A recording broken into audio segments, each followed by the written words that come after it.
Hi guys, and welcome to this video. So a couple of weeks back I was invited to give a presentation at the DevCom 2019 Game Developers Conference in Germany, and so as the original was not recorded, I decided to make a video out of it, record it, and basically give the presentation as if you were actually sitting in the audience, so you have basically the full context. Yeah, so let's go ahead and get going. Let's switch here. Sweet. So topic the topic is art direction versus proceduralism in 3D architecture. As you guys know, that's one of the main topics that we are, let's say, specialized in, or it's part of our daily work. Procedural technologies, and then the creation and art direction of architectural 3D models. So yeah, let's go ahead and dive into the topic. First of all, we were, in the context of this conference, we were actually part of the Swiss Games delegation, which is basically where we got some support, like so many other game studios. We got some support from the Swiss Arts Council, and we've had that support also already at GDC 19, that was in March. And we got the same thing also for the Nordic Games Conference in Malmö, Sweden, in May. Exhibition booth was in Hall 4.1, doesn't matter anymore. And like always, we had lots and lots of Swiss chocolate. That's very important to keep the spirits up. Yeah, so first of all, quick introduction to what I've been doing in my last job. I was responsible for the implementation of a procedural workflow which allows the creation of big photoreal city parts or film sets like this one here on Independence Day Resurgence. I've talked about this in a couple of other presentations. Then another shot, again, same thing. Using these technologies that we're now also using in our studio to basically populate, or similar technologies, not the same obviously, but to basically be able to populate large amounts of urban areas. So, quickly about myself.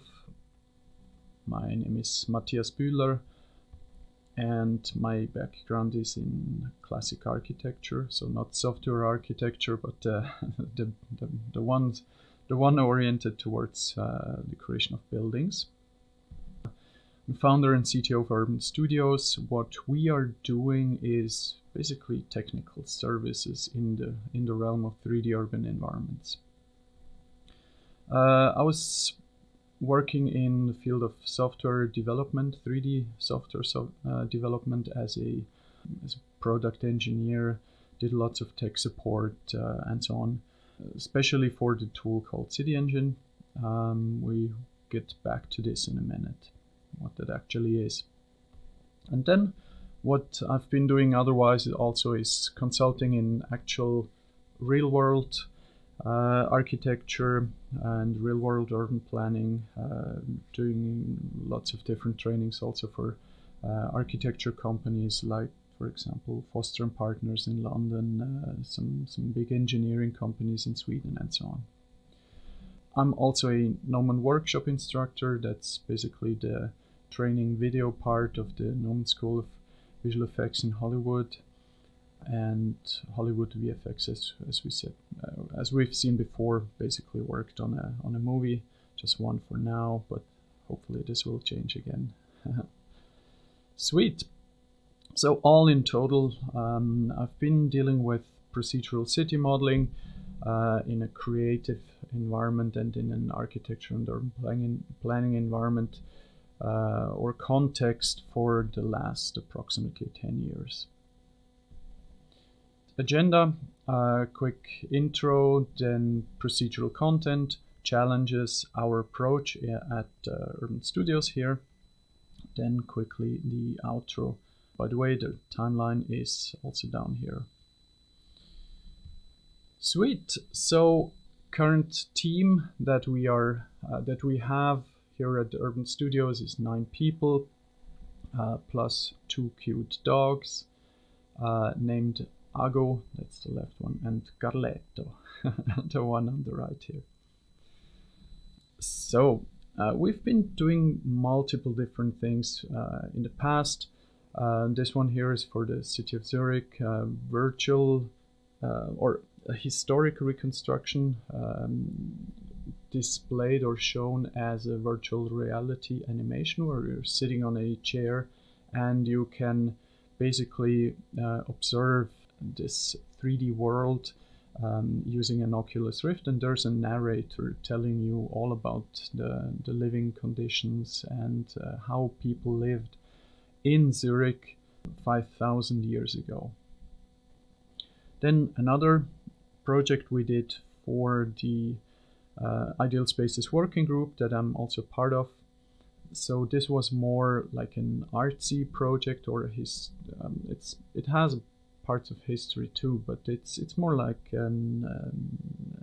research on what are ideal worlds or ideal methodologies to plan, or what are methodologies to plan ideal worlds which are believable, habitable, and in general just great to live in. And for this work was actually exhibited at the Architecture Biennale in 2018 in Venice, Italy. And we were basically part of creating 4 of these worlds that were shown. First of all, top left, the Ibirapuera Park in Brazil. This one actually exists in reality, just made a little bit more abstract for this exhibition. Then top right, this one is an idealized version of Tel Aviv, based on the city plan, or based on the city design of around 1932 or 1935 by a guy called Patrick Geddes. Then bottom left is the so-called terrace world, and you see there's a system going on, a system of platforms with support structures underneath. There's also transportation is going on basically on the ground layer, and then you can live in the different colonies wherever you choose to.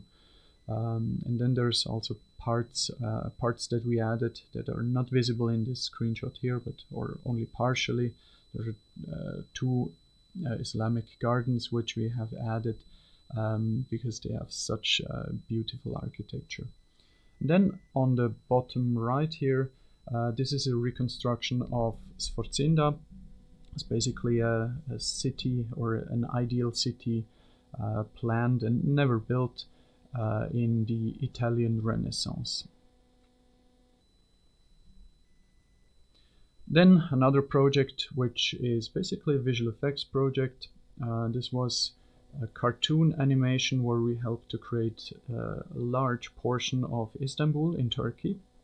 And so this was created for this very, very famous Turkish cartoon where there was this actually full-length film produced for the cinema. And then continuing to Unreal Engine, this video here is showing procedurally generated Favela, which we did some time ago, which just gives you an impression of what the technologies nowadays, or at least the procedural technologies, can actually deliver. Large amounts of individually created buildings, and the video is recorded. It's a tiny little bit jittery, but this was actually recorded in real time, so this is a real-time environment. Quite impressive, I have to say. So let's talk about the procedural content creation. Well, there's an ever-growing demand for more and more complex worlds when you're creating games or films, and in general for the entertainment industry. So procedural systems are gaining heavily traction. They've been around for quite some time, also in games, for creating endless worlds or endless amounts of mazes and star systems where you can fly to and so on. So there's not per se that's not per se something completely new, but especially when creating architecture and 3D environments, there are some advantages and let's put not disadvantages, but some challenges, and this is exactly what we are going to talk about in this presentation. So for certain things, procedural systems are very, very efficient, or can be used very efficiently, and for certain things it's a little bit more tricky. Let's have a look at some rocks.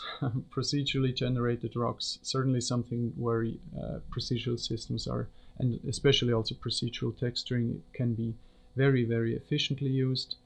Then I found this little animated GIF on the side effects tutorials website that shows pretty clearly, for those that are not too familiar with procedural systems.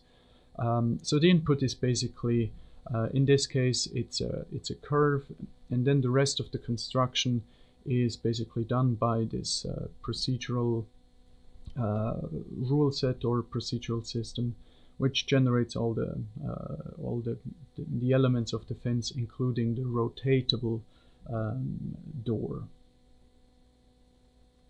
So pretty cool application of a procedural system. Same thing here. It's basically just scattering lots and lots of trees. This is an image I made a couple of years back, but I still like it, and it is also showing that procedural systems can be very, very efficiently used also for the creation of natural environments and what other people also call, for example, biomes. Core tools which we are using in-house, we're using a plethora of different tools, but some of the core procedural tools is Houdini by Side Effects. I'm pretty sure you're familiar with that, or at least with having heard about it. Then City Engine, we'll see a screenshot in a minute, and then Palladio, which is basically kind of combining the two. So this screenshot here is made in Houdini. You see the procedural network on the right-hand side, which is generating this sliding door on the left. It's just one of the applications we've been using things like that for, basically modeling. Then City Engine. This guy is a pretty powerful system that is specialized in the creation, or for the creation, of procedural cities, including architecture and streets and so on. So just a quick word on how it works. So basically you have street tools which allow you to create street-based geometries, and then the blocks, and have the blocks subdivided into parcels. And then you are using the CGA scripting language. That's basically what we see up here on the left corner, which is basically defining how you're transforming these base geometries, or the basic streets and the basic parcels, into something that looks like this, what we are seeing on in the viewport here. So basically full-fledged 3D models, and with scattered vegetation and textured curbstones and so on and so on. And then on the right hand side you see in the inspector, for all of the attributes which you have defined in the procedure or in the code which generates the buildings, you have all the attributes that allow you to actually interact with the model and switch certain parts. Cool. So next tool, Palladio. Palladio is basically a plugin for Houdini, which brings in that CGA component, or basically the procedural modeling component that is otherwise unique to be used, or pretty much unique to be used in City Engine. And as you see here, you can basically bring in one of those rule sets that, for example, create a favela or some other city where you have the rules for. So Palladio is mainly developed by Esri.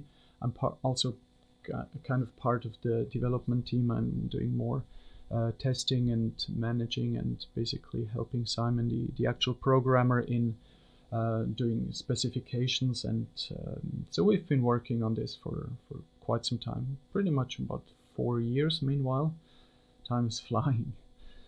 Sweet, so let's continue with this image here. So this is Angkor Thom, which is in Cambodia. It's just one of the examples which I created and partially in City Engine for the raw base geometry, and then in combination with some of Houdini's functionality to be able to weather the stones and add some dead vines which have been growing on the stone structures, and then also all the UVs and so on and so on. Cool. For further reading, sidefx.com, esri.com/cityengine, and Palladio is actually open source, so you can access the source code and the tool on GitHub. Otherwise, if there's questions to any one of those tools,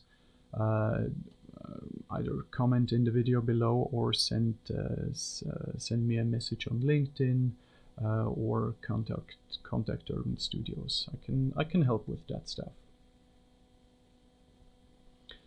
So let's switch to the challenges of procedural architecture. Let's have a look at this very, very famous building. It's the Candler building, and let's quickly talk about the parameters.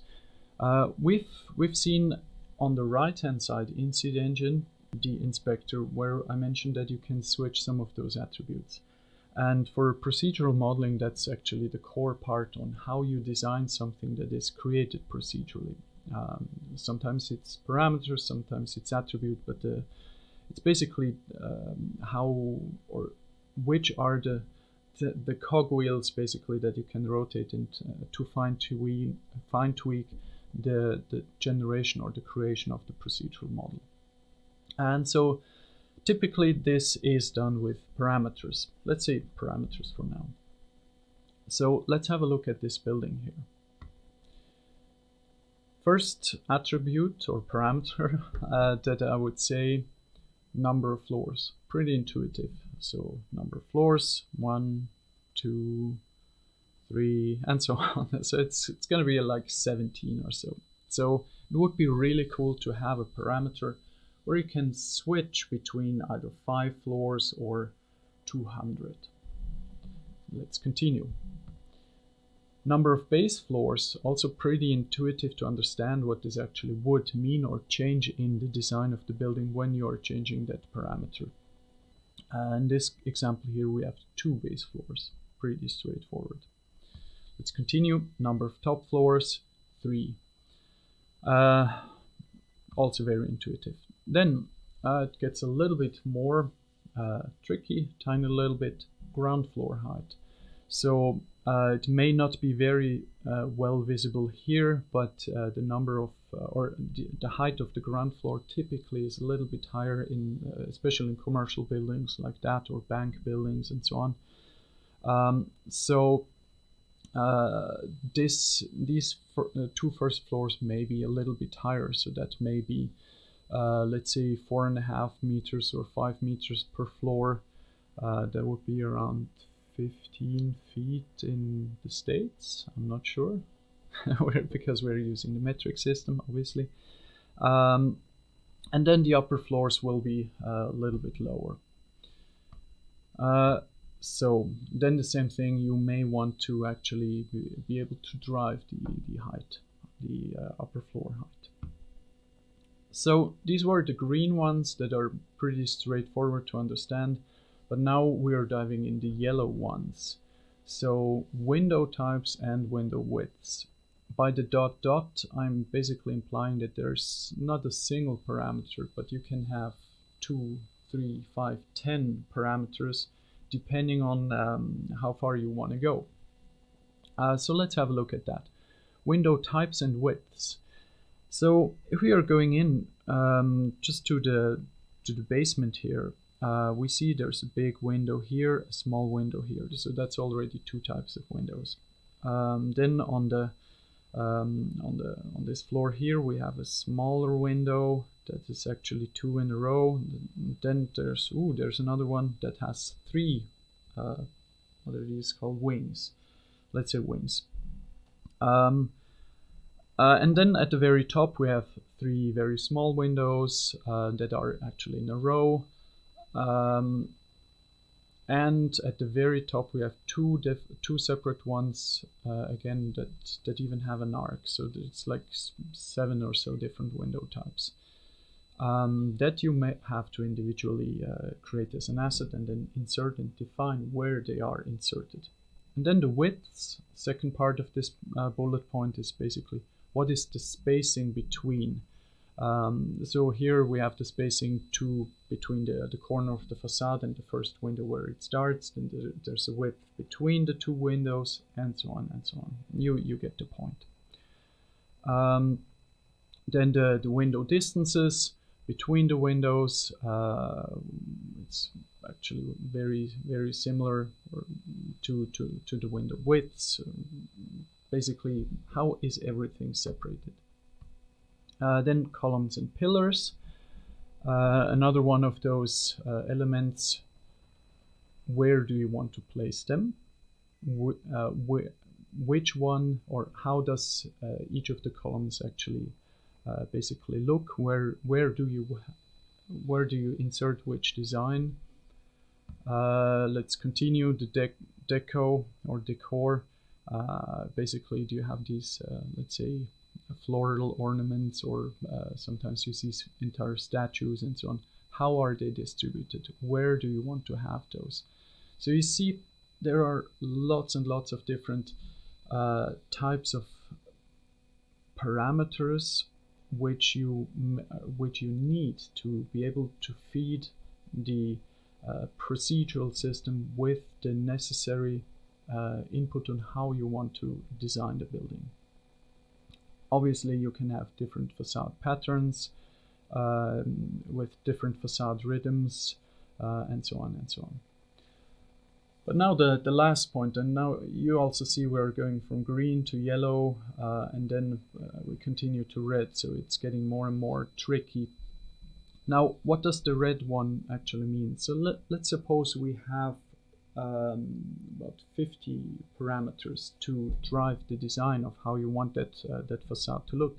But what happens if you want to go to the other side of the facade? Because typically for a building, you always have a main facade side, and then you have a back facade side, or even a courtyard where you have multiple facades.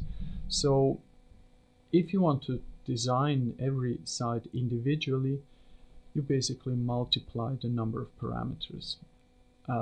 If you already have 50 parameters, well, you see that you can easily wind up with 200 or 300 parameters. And then it really becomes the question, is it still efficient? Because procedural systems in the end are efficient when they just can produce massive amounts of random permutations, but not all of them look nice, and not of them are, let's say, accepted, or the art director may say, well, this specific design, I don't like that, or can you change this and that? That's where the parameters actually come into play. So let's go ahead and look at these images here, which I placed as a slide to go more into the details of why just a completely random generation of building geometries cannot make sense. or is very tricky to implement them. Yeah. So basically, top left we have an image or a building from the Italian Renaissance. Then on the top right we have the Greek Parthenon, super famous also. Then there's bottom right, there's a building facade from the Jugendstil. And then on the top bottom left we have a very, very modern facade using structural glazing. So if you look at all of the elements which we see, so round little windows, pillars and arcs and like glass panels and so on, it becomes very clear that if you want to express a certain architectural style, you need to have a set of assets or like deco elements which actually belong together. So it's very, very hard to, for example, it's not very believable if you're combining, for example, Italian Renaissance columns with glass panels. Well, it can look cool, but usually it's not very common in real-world cities because every single building in reality is pretty much designed by an architect, and there the proportions are important, and how the individual elements are actually playing together. So obviously, if you have a pool of assets which you are using in or for a city, you need to have some sort of mapping which assets can go together. And when you're using a procedural system, this mapping has to be taken into consideration, which can be quite a challenge because, for example, the construction of a temple has a complete different architectural approach which you take to the construction than, for example, something that is like this glass structure here. I believe you get the point. So there's a big challenge behind that. Then again, you have complete different types of architecture, like Falling Water by Frank Lloyd Wright, as we are seeing it here right in this image. Yeah, so the question here is, would you create a building like this procedurally? Well, it certainly has repeating elements like these different, let's say, roof elements or balcony elements, and then the wall elements. There are certainly elements that could be used for created procedurally, or for example, the texturing of the walls or even the modeling of the walls. But in the end, it boils down to how many of those buildings do you need to generate. If it's just one, it is not worth setting the system up for the creation of procedural, for a building procedurally, because setting up the system takes much more time than, for example, building a model like this by hand as some sort of unique landmark building. So basically in every project you have to decide, is it worth to invest in a procedural system, or do you create certain things manually? And in the end, it depends a little bit on the quality of what you need to achieve and on the size of the environment that you basically have to create. So what we learned. The design space is defined by the parameter space. What does this mean? So we've talked about all of the parameters which you can implement for the art direction of a procedural system, and therefore the more parameters you give a system, the more you open up for designs to happen.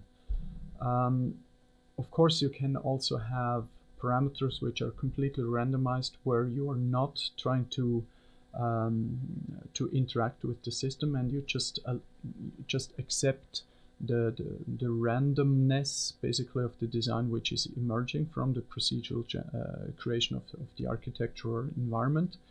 But in general, The design space is the space that you want to be able to art direct, and this is and has to be defined by a certain amount of parameters that you can fine-tune.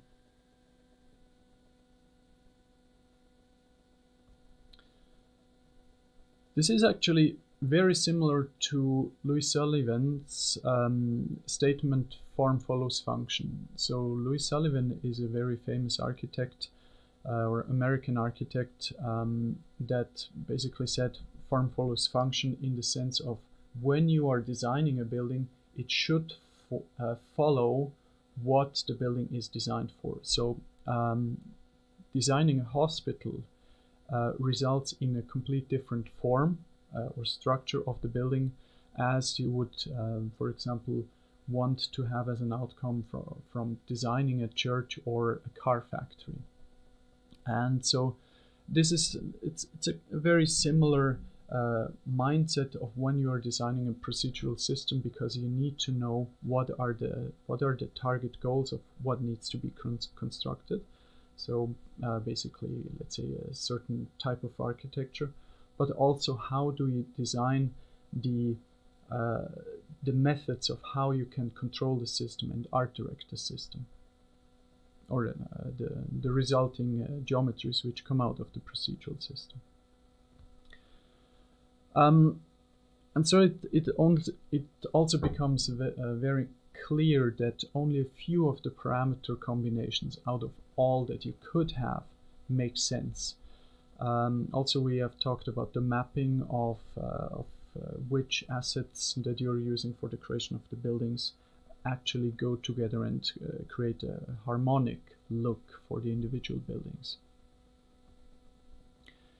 So the exceptions are the key, especially when controlling procedural systems. And then also regarding that the building edits should be possible in multiple steps. That is something that I believe is key, at least in my understanding of how I want to design buildings and digital environments. I want to not only go from a footprint to a final building in one step, would be nice, but I want to have more control. So to me, it's key that whenever I design a procedural system, that I have multiple steps that I can take consecutively and interact with each of those steps. That's not very common in procedural systems, because procedural systems usually want to or are designed to have as few manual interactions as possible. So you can generate a million different designs. But to me, I think quality is more important than just having an exceeding number of different designs that where I don't agree with the design in general, with 99.9% of the buildings. And then we have also seen that procedural systems usually create one specific type of, let's say, look. And this is what I usually name an archetype. So let's have a look at what is an archetype. I found this image that I really found is spot on to what I believe is an archetype. So this is a screenshot from the movie Fantastic Beasts and Where to Find Them. It's from the Paris sequence, and you see pretty much all of the buildings follow the same principles. So there's only like 3 or 4 different roof types. There's very few different window types. There's very few different chimney types. And there is a certain uniformity to how all of these buildings look and are constructed, with the exception, obviously, of the church in the background. Then another example of a complete different so-called archetype is from the movie The Hobbit, from the Lake Town. Also here we see just a certain consistency in what or in how the buildings are constructed. We see little towers, we see the pointy roofs, we see only a certain regular number of floors that are used, certain different constructions of these wooden beams and spires, and so on and so on. So that's what I mean by an archetype. And I think there is a tendency that for the sake of a very clear statement of what the story is or where the story plays, to design procedural systems to only create one archetype. And because that's already quite a lot of work to actually do. But in reality, cities don't only consist of one archetype. So what are the challenges? Let's talk about more of the challenges in procedurally generating architecture. So architecture is complex, we have seen that, and also the visual consistency or the constructional consistency of architecture is crucial, and it's quite complex to actually create, because a building has a weight. Certain facades, or with certain facades, you want to have certain ratios in the structure. You want to have repetitive patterns, and in overall just a certain believability in the architecture. So it is a complex challenge. Then the challenge, as discussed at length now, the art direction. And then mature procedural systems are heavy investments, so it can easily take many months to implement a procedural system. That's just the implementation side. Then you did not even create all of the content that is ingested by the procedural system, like for example assets or textures and so on, and defining naming conventions and all of that stuff. So in general, the technical challenges for creating a procedural system that is mature and can robustly generate lots and lots of architecture, they are often underestimated. And then there's a usual, I would say, misconception that if you have one archetype, you can easily alter it to wind up with another archetype. That is not true. In general, that is not true, because, for example, looking at the Lake Town example to the let's say 1900s Paris, as we've also seen before from Fantastic Beasts, everything is different. In the architecture, the materials, the asset sets, the facade patterns, the roof patterns, the distribution of elements on top, and it's basically the structure of the procedural system for creating one archetype versus the other is completely different. And so switching from, hey, let's create Paris, to, hey, let's create a medieval town, is usually starting from scratch. And then also, I find this very fascinating when I'm browsing videos on YouTube or looking at presentations and some of the final marketing advertisements of stuff that is supposedly created procedurally.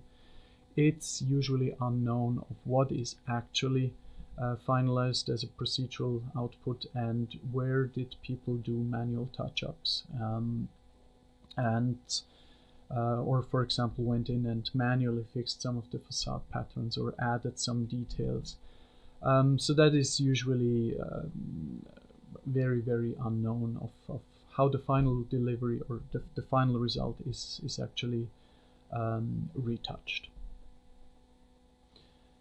And so altogether, I think it's a risk if we think that for one production or one game level or one film or one city, we should only use one archetype, because in reality there is much more natural variation that I think is, it may be subtle to actually catch this, but there is a very, very clear tendency, or at least in my opinion, that adding multiple archetypes or multiple different elements that break the procedural patterns is actually key to having a much more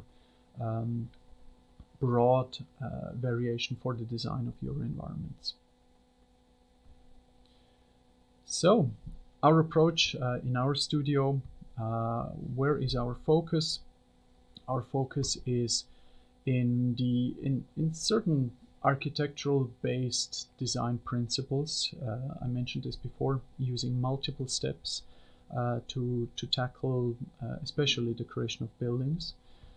Then the creation of rich and realistic architecture. So we're at the moment more going in the direction of things that are photoreal, not so cartoony, but that's only a current tendency. Then using procedural technologies and automation only where it is suited. And this is, to me, this is very important, that art is more important than technology. Technology is also ever changing, so we constantly have to kind of reinvent the wheel. But proceduralism, for the sake of proceduralism, is something that that is cool for technical studies. I think that's very cool. But to produce something that is very high quality and has a certain craftsmanship and not just automation, to me personally is very important. Also in the whole dialogue about architecture, what is good architecture, what is believable architecture, and also relevant to culture and or in the context of culture and history. And then as a studio, I believe it's for us, because we're so heavily focused, or we have a very small niche, we want to focus on that niche in proceduralism, automation, and technical baking workflows and things like that, but stay in that niche. So we are not creating, let's say, full VFX productions or full games with gameplay and gameplay mechanics or things like that. But we really want to focus on the creation of environments and architecture for our clients. So solving art direction versus proceduralism, we don't have the solution yet. So R&D. A couple of images of what we've been working on. These are early tests with a couple of different building types. Something that is more like a Swiss chalet. Then on the right hand side we have more like a very unknown, let's say more anonym architecture. Another building at the bottom left, and one that is a little bit too shiny, still fiddling with we were still fiddling with the shader parameters, but it's slowly going in that direction, and there's more content actually coming up in the next weeks to months, and I'm super excited to actually show some of that stuff. So we've been quite calm at in the last couple of months, but that's only, I would say, the silence before the storm. Then how we've been using some of these workflows, we see that here in the production for Urban Games' upcoming game Transport Fever 2, where we have been refining some of our workflows and now continue to refine for the production of all of those buildings. So altogether we created about 500 different 3D buildings for this game, and in action that looks like this. So this is pretty much, it's alpha footage, but it's in-game graphics. And as said, our focus is just the creation of the architecture here. The rest is gameplay. Now, proprietary tools, we do quite a lot of internal R&D, developing our unique workflows, And for this, we're working on different massing and mesh processing workflows and tools. Then tools also for facade designs, which are very, let's say, architecture oriented, but that help us also with designing some of the fiddly details on buildings, which are very, very, or if not impossible to do entirely with procedural systems. Then we are investing a lot of time in our internal baking workflows and for the creation of multiple levels of detail, highly technical stuff, but really cool. And so on and so on. So there's also more coming. Then a couple of images, early work in progress stuff. This image here is pretty much a year old now, doing lots of progress meanwhile. So this is using an instance of just one building and scattering it about in some sort of urban environment, very early again. Then some sort of fake Manhattan or futuristic Manhattan, also just using one building and then scattering secondary elements on top, like for example billboards. We see them very small here, and then some glowing panels and so on and so on.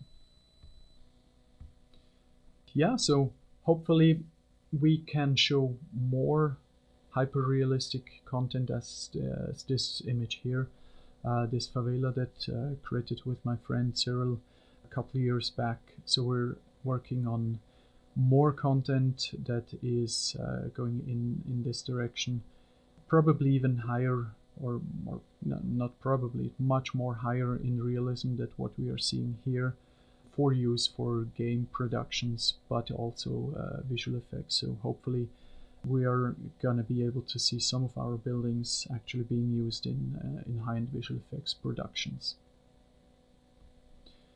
So if you are planning a city in a game, or in a VR production, or an AR production, or a film, something like that, I said the context of this presentation was specifically a game developers conference, but we can also go beyond that. So if you're planning a city in 3D, contact us, let us know. So there's not going to be a Q&A here.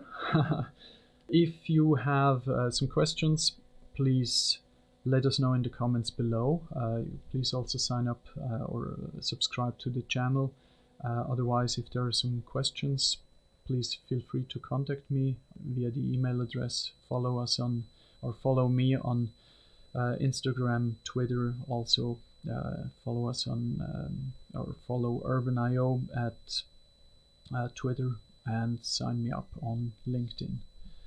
Thank you so much, and I would say let's talk about some more procedural content stuff and procedural creation in another video. Thank you so much.